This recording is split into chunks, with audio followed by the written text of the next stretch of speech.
এই প্রচণ্ড গরমে ভারী তেল মশলা রান্না খেতে ইচ্ছা করে না, তাই না? আজকে আমি দেখাবো একদম হালকা, পুষ্টিকর আর সুস্বাদু একটি রেসিপি, মুরগির মাংস দিয়ে কাঁচা পেঁপের ঝোল। আসসালামু আলাইকুম everyone, welcome to Mehnu's mom's kitchen. আমি জানি এই রান্নাটি সবাই করতে পারে, তবে আপনাদের সুবিধার জন্য আজকে আমি কাঁচা পেঁপে দিয়ে মুরগির মাংস তৈরি করে দেখিয়ে দিব। এই রান্না শুধু খেতে মজা না, বরং হজমেও অনেক উপকারী। তার জন্য এখানে আমি একটি মিডিয়াম সাইজের কাঁচা পেঁপে ধুয়ে পরিষ্কার করে রেখে দিয়েছি। এক পাশে টুকরাগুলো ঠিক এমনই করে নিয়েছি। চুলায় একটি পাতিল বসিয়ে হাফ কাপ তেল দিয়ে দিলাম। এখানে আপনারা তেলের পরিমাণটা কম বা বেশি নিতে পারেন। এরপর এখানে ১ কাপ পেঁয়াজ কুচি দিয়ে দিয়েছি। পেঁয়াজগুলোকে আমি এভাবে চপ করে দিয়ে দিলাম। এর মধ্যে আমি কিছু গরম মশলা ইউজ করব, তার জন্য একটি তেজপাতা নিয়ে নিয়েছি, ফেড়ে দিয়ে দিলাম যেহেতু বড় সাইজের। ৩টি এলাচ দিয়ে দিয়েছি। তারপর এখানে ৬ থেকে ৭টি মতো আমি লবঙ্গ দিয়ে দিলাম। হাফ ইঞ্চি মানে একটি ছোট সাইজের এক টুকরা দারুচিনির টুকরা দিয়ে দিয়েছি। এবার গরম মশলা ভালো করে পেঁয়াজের সাথে ভেজে নিতে হবে। পেঁয়াজটাকে এভাবে একটু হালকা ভেজে নিতে হবে, দেখতেই পাচ্ছেন। তারপর এখানে আমি ১ টেবিল স্পুন রসুন বাটা দিয়ে দিলাম। ১ টেবিল স্পুন দিয়ে দিয়েছি আদা বাটা। আদা এবং রসুন বাটা ভালো করে তেলের মধ্যে ভেজে নিতে হবে, যতক্ষণ না পর্যন্ত আদা রসুনের কাঁচা গন্ধ চলে যাবে না ততক্ষণ পর্যন্ত ভেজে নিতে হবে। এরপর এখানে ২টি মিডিয়াম সাইজের টমেটোকে চপ করে দিয়ে দিয়েছি। টমেটোগুলোকে জলদি সেদ্ধ হওয়ার জন্য ২ স্পুনের মতো বা পরিমাণ মতো লবণ দিয়ে দিয়েছি।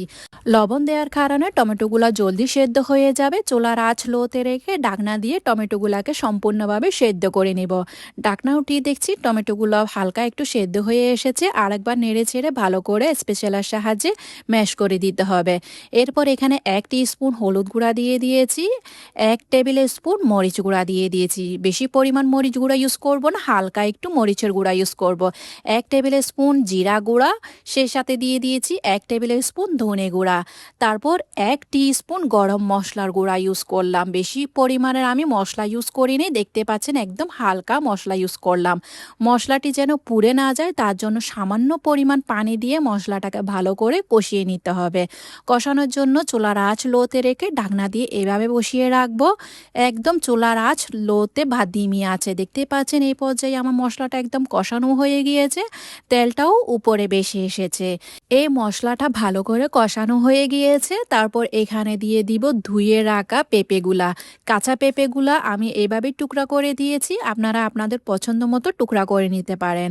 এই কাঁচা পেঁপেগুলাকে ভালো করে মশলার সাথে কষিয়ে নিতে হবে। কাঁচা পেঁপেগুলো মশলার সাথে এমনভাবে কষাতে হবে যেন কাঁচা পেঁপে হালকা একটু সেদ্ধ হয়ে আসে। এইভাবে কষাতে কষাতে দেখবেন পেঁপেটা হালকা একটু সেদ্ধ হয়ে আসবে। চুলার আঁচ লোতে রেখে এভাবে রেখে দিবেন। মাঝের মধ্যে ঢাকনা উঠিয়ে নেড়ে চেড়ে দিতে হবে, না হলে নিচের তলানিতে লেগে যাবে। পেঁপে থেকে হালকা একটু পানি বের হয়েছে, ওই পানিটি দিয়ে ভালো করে কষিয়ে নিতে হবে। কষাতে কষাতে দেখতেই পাচ্ছেন পেঁপেটা হালকা একটু সেদ্ধ হয়ে এসেছে, বা 50% মতো পেঁপেটা সেদ্ধ হয়ে গিয়েছে। তারপর এখানে আমি দিয়ে দিব ৯০০ গ্রামের মতো মুরগির মাংস। মুরগির মাংসর টুকরাকে আমি মিডিয়াম সাইজের কাট করে রেখেছি, আপনারা চাইলে ছোট বা বড় কাট করে নিতে পারেন। এরপর চিকেনটা আর কাঁচা পেঁপে ভালো করে আরেকবার কষিয়ে নিয়েছি। দেখতে পাচ্ছেন এখানে আমি কোনো প্রকার পানি এখনো পর্যন্ত ইউজ করিনি। কাঁচা পেঁপে আর চিকেনটা ভালো করে কষিয়ে নেওয়ার পর এবার চুলার আঁচ লোতে রেখে ঢাকনা দিয়ে এভাবে বসিয়ে রাখবো। এরপর একটি ব্লেন্ডার জার নিয়ে নিলাম। ব্লেন্ডার জারের মধ্যে হাফ কাপ আমি টক দই দিয়ে দিয়েছি। টক দইটা দেখতে পাচ্ছেন একদম ঘন টক দই নিয়ে নিয়েছি। এবার এখানে ৩টি মতো কাঁচামরিচ দিয়ে দিলাম, সেই সাথে দিয়ে দিব একদম ২ মুঠো পরিমাণ ফ্রেশ ধনেপাতা। এখানে আমি একটু বেশি পরিমাণে ধনেপাতা ইউজ করেছি। ধনেপাতাটি দিয়ে দেওয়ার পর ভালো করে স্মুথ করে একটি পেস্ট তৈরি করে নিয়েছি। যারা ধনেপাতার ফ্লেভার বেশি পছন্দ করে তারা তো বুঝতেই পারবে এটা খেতে কতটা যে সুস্বাদু হয়। এবার ঢাকনা উঠিয়ে দেখছি আমার মাংস আর কাঁচা পেঁপে একদম কষানো হয়ে গিয়েছে। এরপর এর মধ্যে দিয়ে দিয়েছি দই আর ধনেপাতার মিশ্রণটি।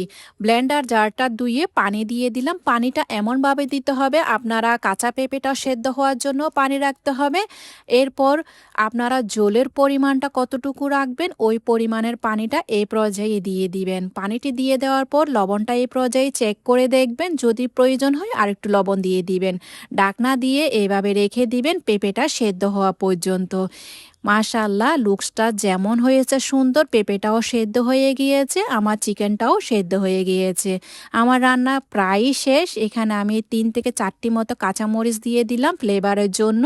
উপর দিয়ে কিছুটা ধনেপাতা দিয়ে দিয়েছি ফ্লেভারের জন্য। এবার চুলা বন্ধ করে দিয়ে ঢাকনা দিয়ে এভাবে রেখে দেব ১০ মিনিটের জন্য। ১০ মিনিট পর দেখতেই পাচ্ছেন কতটা সুন্দর হয়েছে। গরম, গরম ভাতের সাথে অবশ্যই আমার রেসিপিটি ট্রাই করবেন। আমার রেসিপিটি আজকে সিম্পল হলেও খেতে হয়েছে অসাধারণ। আমার রেসিপি আপনাদের কাছে যদি ভালো লেগে থাকে তাহলে ফ্রেন্ডস অ্যান্ড ফ্যামিলির সাথে অবশ্যই শেয়ার করবেন। লাইক, কমেন্ট, সাবস্ক্রাইব করতে একদমই ভুলবেন না। আজকে তাহলে এ পর্যন্ত, দেখা হচ্ছে নতুন আরেকটি রেসিপি নিয়ে। সে পর্যন্ত ভালো থাকবেন, সুস্থ থাকবেন, আমার জন্য দোয়া করবেন।